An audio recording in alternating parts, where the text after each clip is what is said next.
Hello, welcome to Friday I'm in Bed. Podcast for midlife women living their best life, but in bed by 10.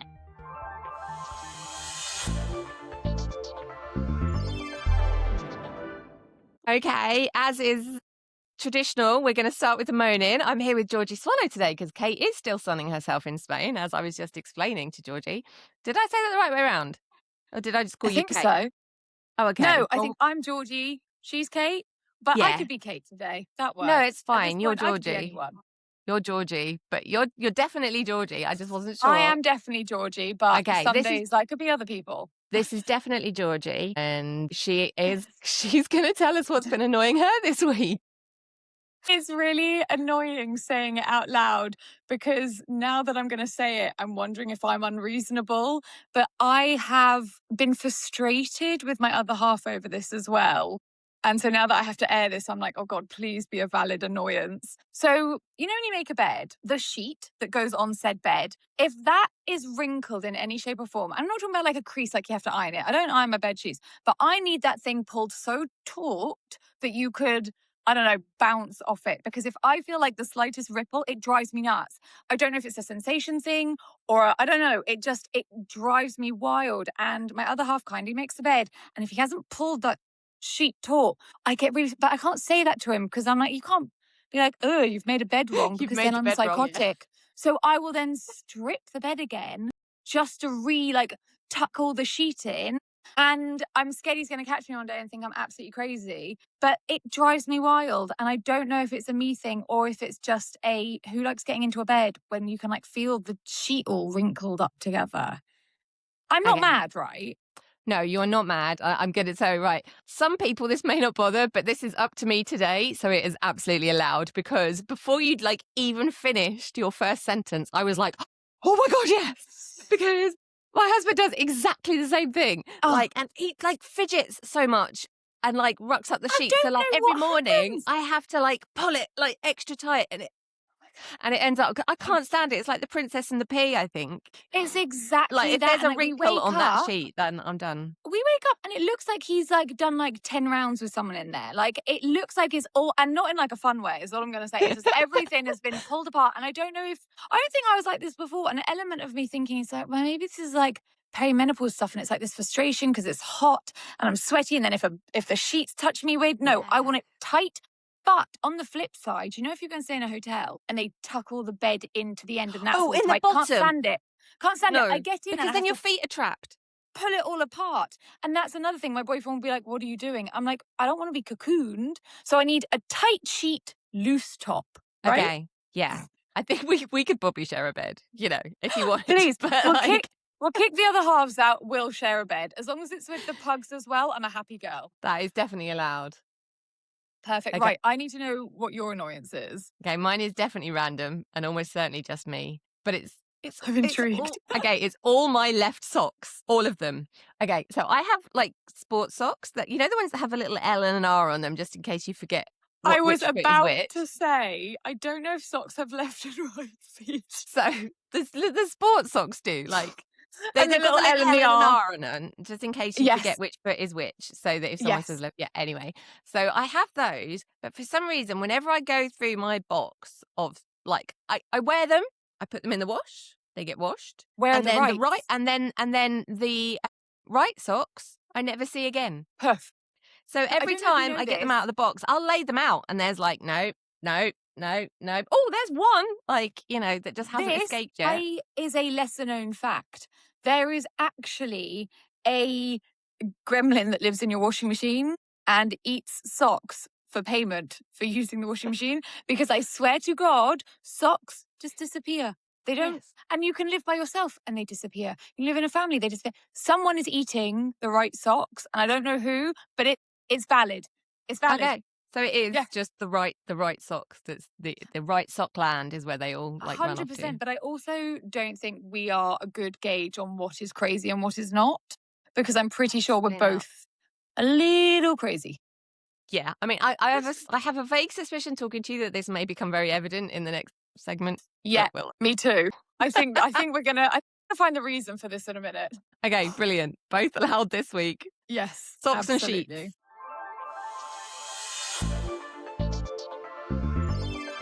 This week on Friday I'm in Bed, I'm here with Georgie Swallow, and we're talking about the underserved side of menopause, when medical treatment pushes you off the cliff.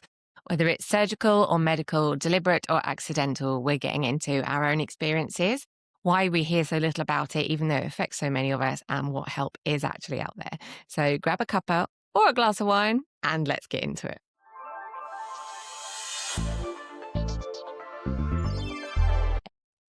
Okay, so today we're going to talk about medical menopause. When Kate is here, we do talk about menopause occasionally. She's like a menopause coach, so she like helps people out. She's very knowledgeable about all this. But both Georgie and I went through medical menopause, so my experience was a little unusual on the basis that I was 41 when they did it. So I was like right at the point where they might have been starting expecting me to see some perimenopause symptoms. Anyway, I did not have any perimenopause symptoms. So I had a stem cell transplant, and the chemo from that, I was 41. I was diagnosed with blood cancer. I had a stem cell transplant. I was also put on the drug thalidomide as part of my treatment, for which they said I had to have pregnancy tests, basically, every time they put me on a new cycle. The possibility of menopause wasn't so much mentioned to me as they mentioned fertility. And I was a bit like, it's okay, because I hadn't planned to have children anyway. But it was literally just mentioned that it might affect my fertility. And that was it. That was as far as we got. So afterwards, I had various of the symptoms, but it took me like nearly going on for 2 years to finally get I went to my GP myself, because my consultants at the hospital were a bit like, oh, I've got no idea what's causing this. And then I went to my GP to see if it was potentially like menopause symptoms. So that was kind of my story, how I ended up. And then I got put onto HRT. So I was in my early 40s. And I think the average age for menopause is 51, and they expect perimenopause symptoms to start around 47. So I was early, but not ridiculously early. So I got kind of like muddled up in this kind of, that's perfectly normal for a woman your age, when actually it very much wasn't for me. So Exactly. tell me how you ended up where you are. So, like you, blood cancer, babe. And one of the treatments that I had was a stem cell transplant, like you. And before the stem cell transplant, they make you sign that big wad of papers. And the conversation I had about this big wad of papers was a 5-minute chat with the doctor. And he just said, right, you need to sign here, because the chances are your fertility. Thank you. Honestly, the chances are your fertility will be gone with this treatment. And that was all they said. And me naively, as the, 27, 28-year-old I was, and I don't even think it is an age thing, actually. They mentioned fertility, but no one mentions menopause. So I naturally just assumed, well, that just means my eggs won't work. Mm-hmm. I did not know that meant menopause goes hand in hand. So you come out of your stem cell transplant, you're already feeling rotten, you've got a lot to rebuild. And then I just was so off kilter, and I started therapy, which was a godsend. But I would turn up at this appointment and just feel like I was pulling my hair out, because I was like, I just don't feel like me. I am losing my mind and I can't figure it out. And it was my therapist that went, it sounds like you're in menopause. And I was like, stop it. And it was like a light bulb moment. I was like, oh my God, of course. My fertility is linked with my menopause.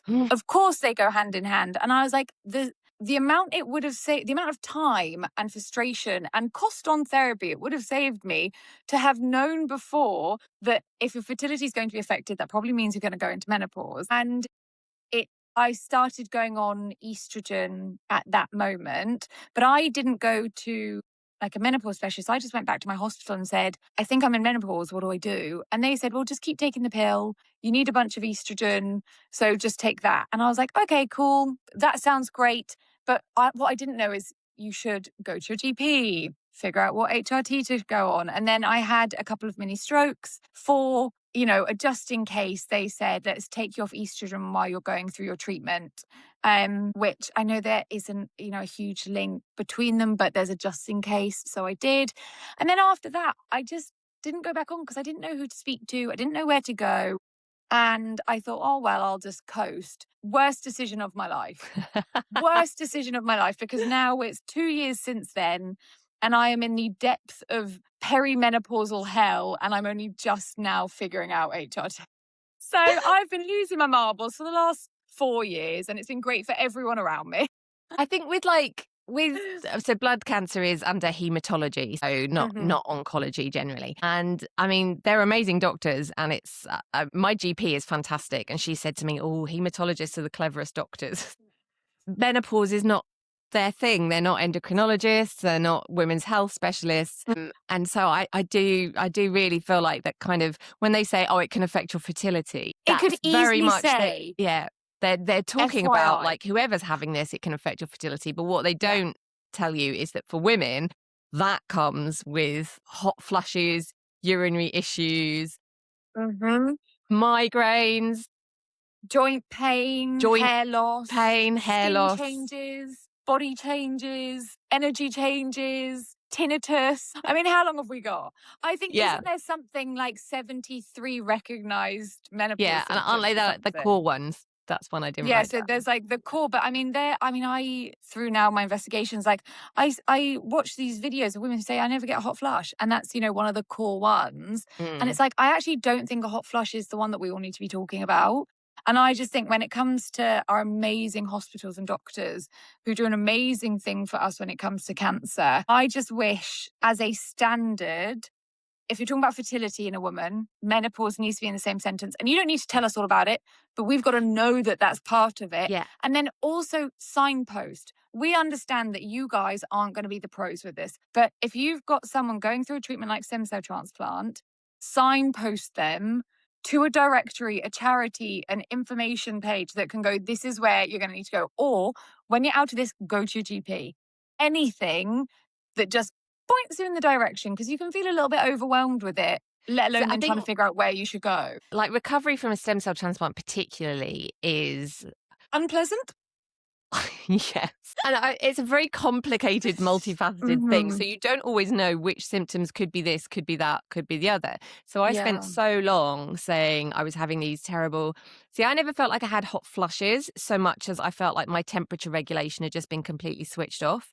And like I'd go and do a nice gentle yoga class when everybody else was complaining about being cold, and I would be bright red tomato red and dripping with sweat. So it wasn't so much hot flushes, it's just like I cannot regulate my temperature anymore, so I'm just going to walk around like a tomato all the time. And that's actually a really good way of describing it, I think, because obviously we talk about hot flushes and I am prone to a hot flush, which is wonderful, but they are fleeting, so you have your hot flush. I always find if you're having a hot flush, you stay really calm, you stay really still. The minute you start flapping, it gets worse and it'll pass. It kind of comes in this wave and then disappears.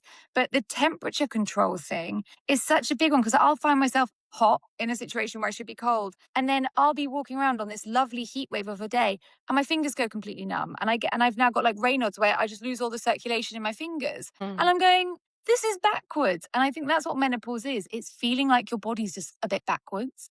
So I did have, I kind of looked it up because I feel like I know loads of people in medical menopause, which is probably because of the kind of people that I mix with. So I looked it up, and they say roughly 3% of women go through early menopause.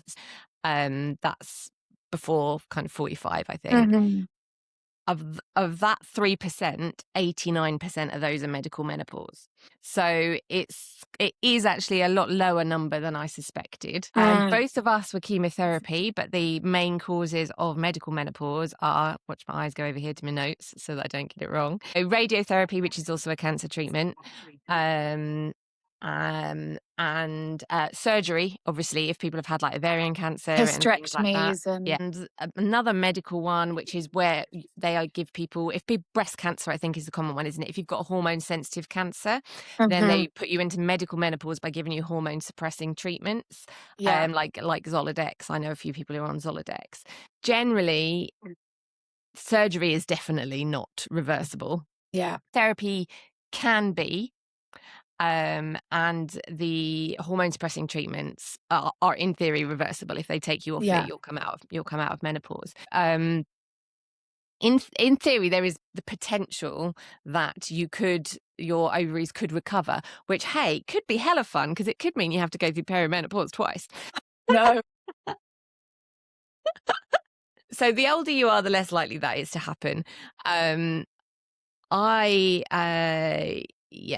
mean, I was on what's it called, like the depot injection for contraception before. So I never had periods anyway, which was another thing that then made it a bit complicated to figure out whether I was actually in menopause or not. So, but since then, I think maybe I did have a little bit of recovery. I had a few spots and things like that, but then I also had like the coil in for the progesterone part of HRT. So basically, who the hell knows at the moment? I'm basically just working on whatever symptoms I happen to be having at the time. I was going to say, honestly, talk about a better sentence for women's health. Who the hell knows?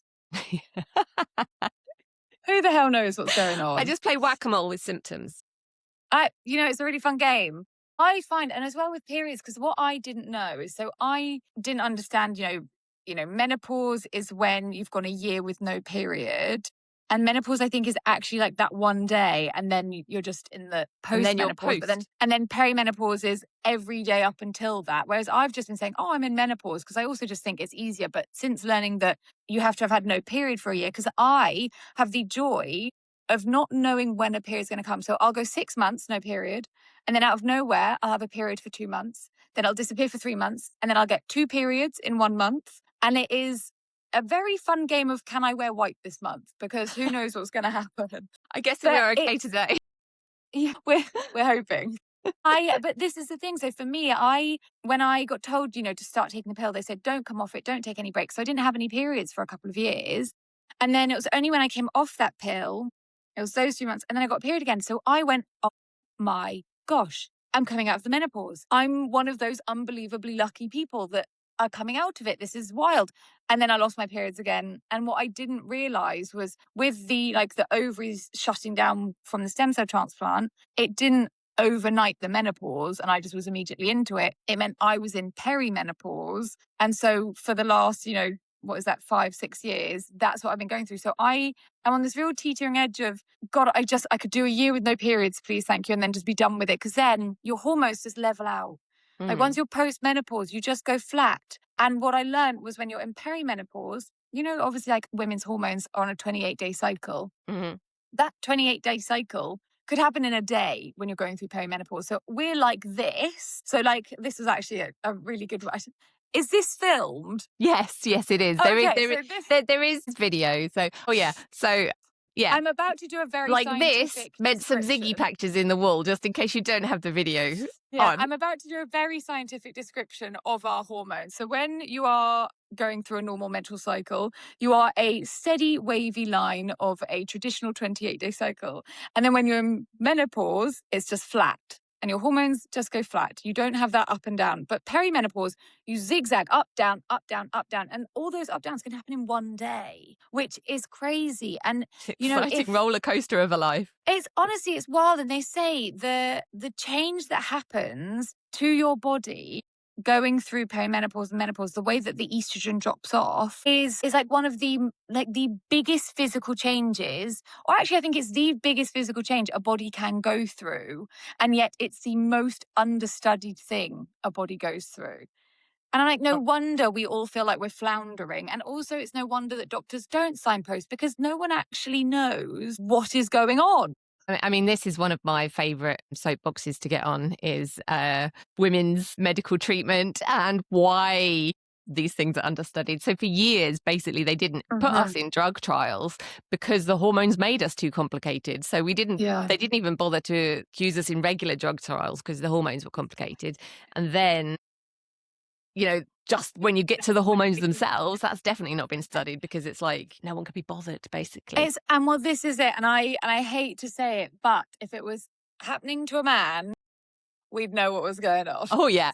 If men went through menopause, we would know all about it. Absolutely everything. And sometimes I feel like when I say stuff like that, like I'm being all up, but no, I genuinely believe it. I mean, it's not, they do some like core courses during medical training, doctors, but it's still not obligatory to actually learn about menopause. it is likely that a lot of doctors you meet will not know about it. Yeah. Even And that, GPs don't have to take menopause specific training. So an actual bit of useful advice, if you have your GP's website may show you what the specialists are for your GPs in your surgery. And so it's worth having a look, because my regular GP, who I to be fair, I'm like a proper, I love her so much. She was the person that finally got me diagnosed with my cancer in the first place, when everybody else was just like, have you tried doing some planks with your bad back? You know, she actually is a menopause specialist as well. So it was really useful that I could go and talk to her. So that's always worth a check. And there are menopause specialist clinics as well that you can refer yourself to if you look online. Yeah. And that's, I think, one of the biggest things is having someone to talk to. And it's wonderful if it can be a medical professional or someone in your close network. But what I know a lot of people struggle with, and I know I struggled with this going into it so early, like I went into it at 28, no one in my circle was going through it. So you don't have anyone to relate to. And I think if you can find people to talk to about it, because they'll help you understand what's menopause and what's not. Because a lot of the time you go, oh God, I've had this, I don't know, itchy ear and it's driving me nuts. And someone will go, oh, did you know that's a menopause symptom? And you didn't know it. And I think finding people to talk to not only helps take, weight off your chest, sometimes it's all we need. So the age I am now, some of my friends are now starting to go through it. So it was like 5-6 years ago that I got pushed off the cliff. Some of my friends now are starting to go through perimenopause. So now I'm like the expert now. I'm like, oh, don't worry, I've got You're this. the oracle. Yeah. Finding people on Instagram was super helpful to me. The kind of accounts that have already been through it. So if no one in your circle is going through it and you can't find someone to talk to, actually, this is one of the benefits of social media, is that you can find like your menopausal best friend online somewhere. So exactly. And there are some great... Me and Georgie could do that job, and Kate, to be honest. Absolutely. There are some great... So there's a charity called Cancer in Common, if you haven't already found them. And they are a great community of cancer bods, but they've started doing a series of like Instagram lives, and they did one last week which was on menopause. There's like menopause and cancer on Instagram, run by a wonderful woman, Danny, and she has created a community that you can just go to for anything menopause. And yeah, like Gemma said, it's Instagram, wealth of knowledge, wealth of communities, and a wealth of people that get it. And so that I always think is a very good first port of call, because even if you don't know where to go, they can signpost you. Someone somewhere can help you. When we were talking about specialist clinics, I found there's one of the major London specialist clinics gets around 580 referrals a month. So waits up to a year for a first appointment. So, and I think that is one of the major issues, when it's great to be able to go down that route, that there are these specialist clinics out there, but it's so underserved that you could have been struggling this for a whole year before you even get like a first appointment. So I do think that the NHS has got a lot of work to do in getting the coverage for this a little bit more joined up, perhaps. Massively, because I was just going to say, one of the other things that concerns me is when you get that kind of gap where the NHS can't fill it, that's when the wellness industry steps in. And some of it is fantastic. And I know that there are a lot of supplements and things out there which don't necessarily have a lot of research, but there are things that can help. But the dark side of that is that's where the sharks live as well. 100%. The wellness predators are also lurking around out there. So be careful what you get into. Did you try any kind of alternative therapies or anything? I've tried everything. If it's a supplement or a vitamin or anything, I've tried it. I am a big fan of putting lots of stuff in my body to try and help me feel my best. I will try everything. I've gotten to the point where I'm like, something will help. And, things, I mean, like taking magnesium is a big one to help my sleep. That's, I think one of my favorite ones. I take a range of different supplements, but I was suckered into quite a few, and I have been suckered into quite a few. And I think a lot of them do the same thing. So I find I think it's really important to find what works for you, because what works for you may not work for someone else. But like you said, you've got to be careful, because I think the wellness industry is incredible. But I also think they will find a weakness or a vulnerable community and they'll go, let me sell this to you and it'll cure everything. And it doesn't, or it may help some people, it may not help someone else. So I think always take what you see on Instagram, if that's where you're getting your information from, or if that's where you're doing your research, make sure you do your own separate research off it and see if it's something that you want to try, because there are things out there. And, a big thing for me going through menopause is the changes that I'm experiencing in my vulva. Like that has been driving me nuts, and trying to find different creams and different serums. And there's a million out there. First thing, speak to people around you. They will recommend what they're using. And secondly, sometimes it can be trial and error. You try one, it may work, it may not. Dr. Wolf, I think, is a very good one. I also use an oil, which I now can't remember the name of, obviously, because it's marshmallows up there since the menopause. But things like that, there's so much out there that can help. It's just sifting through it to find the right ones. I think that when it's the more embarrassing issues that you get with menopause as well, I think that is where a lot of the risk of the shocks start showing up as well. I mean, like one of the issues I had was bladder issues. So I had like UTIs, incontinence, like that kind of thing, leaking.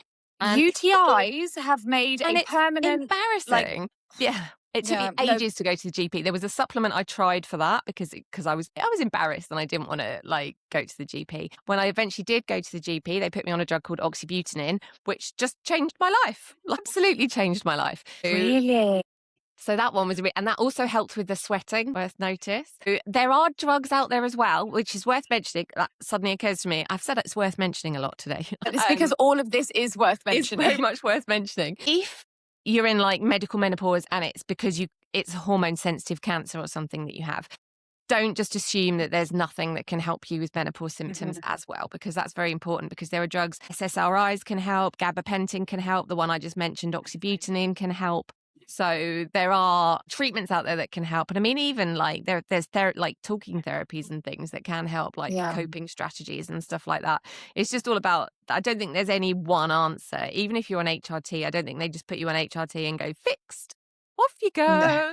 It's part of a fix. Yeah. And I think with some hormone sensitive cancers, again, this is always talk to your doctor, you can sometimes have vaginal estrogen. So and one cancer, 5 people could have the same cancer, the same menopause, 5 different things will help them separately. So it's, do your research, talk to your GP, talk to your medical team, and find people and communities online menopause and cancer in common. And there's so many out there that you can go to. I think Maggie's is a great place to go and talk to someone for talking therapies. Yeah, we have the Big C in Norwich, so it might be, which is similar to Maggie's. So I think that there's everywhere tends to have their version. Maggie's is a nationwide one, but if you don't have one of those, there probably is a local version. Yeah.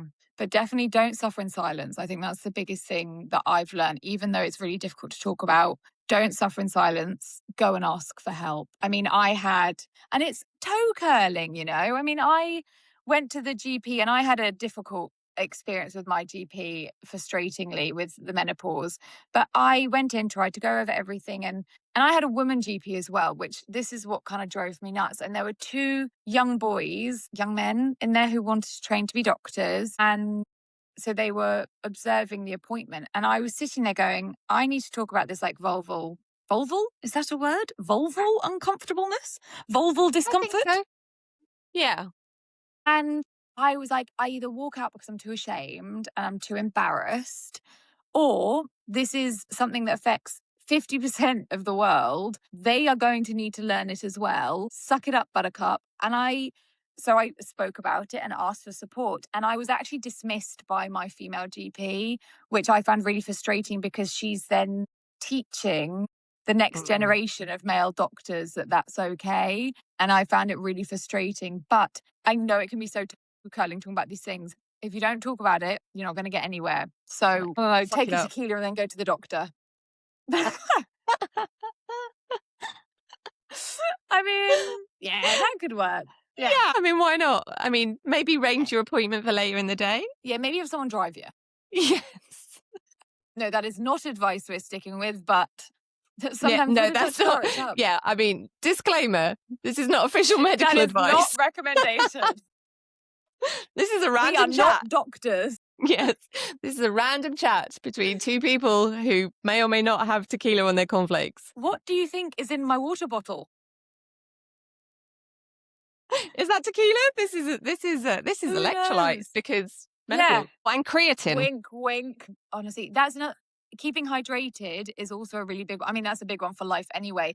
But a symptom I didn't recognize as part of perimenopause was suddenly going off water. I have gone off water so badly. I'm a big hydration girly, and there's something about it I just find really unappealing. So electrolytes, Is that the new a best thing? friend. Because I used to drink loads. Apparently. I used to drink loads of water, so I was really high pitched. That I used to drink loads of water as well. See, Yeah.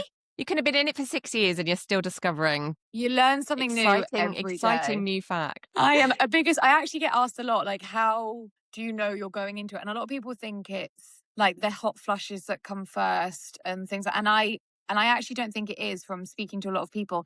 If you are wondering if you're going through perimenopause because you're not really feeling yourself, or you feel like you're losing your marbles, or you can't quite put your finger on it, that tends to be a good first marker that it's coming or you're in it, because your brain function changes, you don't feel like yourself, your mood may be a bit different. So I think if your head's feeling a little funky, that's a very good sign to go to the GP and start the conversations. So what's the stupidest thing you've done with marshmallow menopause brain?